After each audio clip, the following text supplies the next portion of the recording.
Hello friends, आप सभी का स्वागत है winner academy teaching classes my YouTube channel पर।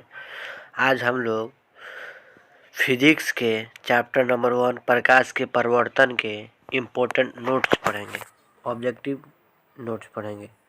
पहला पॉइंट है प्रकाश के परिवर्तन के दो नियम है। तो क्वेश्चन पूछेगा प्रकाश के परिवर्तन के कितने नियम होते हैं।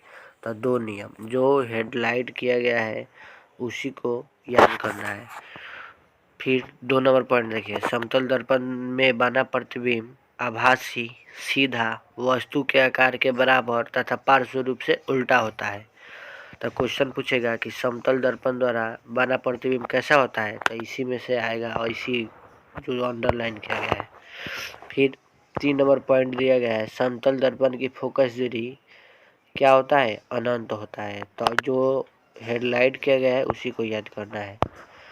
4 नंबर देखिए पॉइंट, अवतल दर्पण में बना प्रतिबिंब कैसा होता है। तो अवतल दर्पण में बना प्रतिबिंब आभासी वास्तविक सीधा उल्टा वस्तु के बराबर छोटा बड़ा होता है। तो आपको याद करना है कि अवतल दर्पण में कैसा प्रतिबिंब बनता है। तो दोनों बनता है, वास्तविक भी बनता है और आभासी भी बनता है। जो प्रतिबिंब आभासी होता है वह वस्तु की अपेक्षा हमेशा याद रखिएगा सीधा बनता है, और जो प्रतिबिंब वास्तविक होता है वह वस्तु की अपेक्षा उल्टा बनता है। अगला पॉइंट देखिए, अवतल दर्पण की फोकस दूरी और वस्तु की दूरी और वक्रता त्रिज्या क्या होती है, ऋणात्मक होती है, यानी कि माइनस में होती है। तो याद रखिएगा, एक पॉइंट ऑब्जेक्टिव में भी पूछ सकता है और न्यूमेरिकल क्वेश्चन बनाने में भी हेल्प करेगा। फिर अगला देखिए, अवतल दर्पण का उपयोग। तो अवतल दर्पण का उपयोग दाढ़ी बनाने में, टॉर्च या वाहन के हेडलाइट में, सोलर कुकर में होता है अवतल दर्पण का उपयोग। तो क्वेश्चन पूछेगा दाढ़ी बनाने में कौन सा दर्पण का उपयोग किया जाता है। तो ऑप्शन अवतल दर्पण सही होगा। या पूछ देगा वाहन के हेडलाइट में कौन सा दर्पण का उपयोग होता है। तो अवतल दर्पण। फिर उत्तल दर्पण में बना प्रतिबिंब आभासी सीधा और वस्तु से छोटा बनता है। अगला पॉइंट देखिए, उत्तल दर्पण में फोकस दूरी वक्रता त्रिज्या धनात्मक होता है, यानी पॉजिटिव होता है। फिर अगला देखिए, उत्तल दर्पण का उपयोग कहाँ किया जाता है। तो वाहन के साइड मिरर के रूप में किया जाता है, वाहन के साइड मिरर के रूप में। फिर अगला देखिए, दर्पण सूत्र। दर्पण सूत्र याद रखिएगा, ऑब्जेक्टिव में पूछा जा सकता है। दर्पण सूत्र 1/v + 1/u बराबर 1/f होता है, जहाँ v प्रतिबिंब दूरी, u वस्तु दूरी तथा f फोकस दूरी होता है।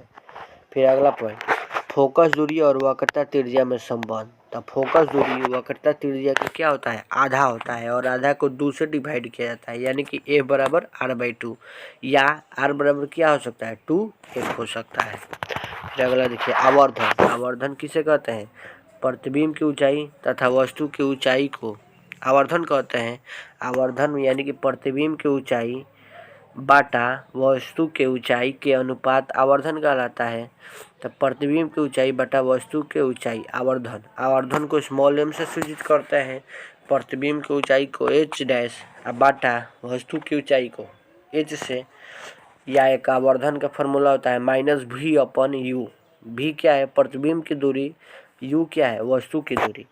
जब आवर्धन माइनस हो तो प्रतिबिंब क्या बनता है, उल्टा और वास्तविक। ये मोस्ट इंपॉर्टेंट ऑब्जेक्टिव है। फिर पूछेगा जब आवर्धन प्लस यानी पॉजिटिव हो तो प्रतिबिंब कैसा बनेगा, सीधा बनेगा और आभासी बनेगा। प्रकाश सीधी रेखा में चलती है।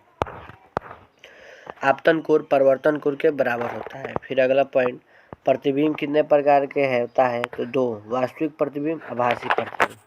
फिर अगला, वास्तविक प्रतिबिंब हमेशा वस्तु की अपेक्षा उल्टा होता है, याद रखिएगा। वास्तविक प्रतिबिंब वस्तु की अपेक्षा हमेशा उल्टा होता है, और आभासी प्रतिबिंब वस्तु की अपेक्षा हमेशा सीधा होता है। समतल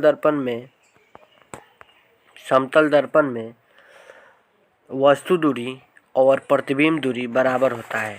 अब आगे देखिए, अवतल दर्पण में बने प्रतिबिंब की स्थिति। यानी कि अभी हम लोग पढ़े कि अवतल दर्पण में आभासी तथा वास्तविक दोनों प्रतिबिंब बनता है। उत्तल दर्पण में कैसा बनता है तो केवल आभासी प्रतिबिंब बनता है, और समतल दर्पण में कैसा प्रतिबिंब बनता है तो केवल आभासी। और आभासी प्रतिबिंब हमेशा वस्तु की अपेक्षा सीधा होता है, जबकि वास्तविक प्रतिबिंब हमेशा वस्तु के क्या होता है, उल्टा होता है। अब इस अवतल दर्पण में बने प्रतिबिंब की स्थिति को देखिए।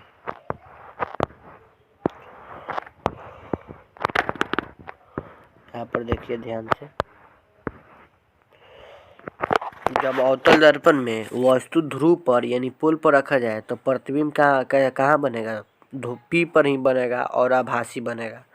जब P और F के बीच रखा जाए तो दर्पण के पीछे बनेगा और आभासी बनेगा। जब F पर रखा जाता है अवतल दर्पण में तो कैसा बनता है, अनंत पर बनता है और वास्तविक बनता है। अभी बताए कि आभासी प्रतिबिंब हमेशा वस्तु की अपेक्षा क्या होता है, सीधा होता है। वास्तविक प्रतिबिंब हमेशा वस्तु के अपेक्षा उल्टा होता है। जब F और C के बीच यानी फोकस और वक्रता केंद्र के बीच रखा जाए तो वक्रता केंद्र और अनंत पर बनता है।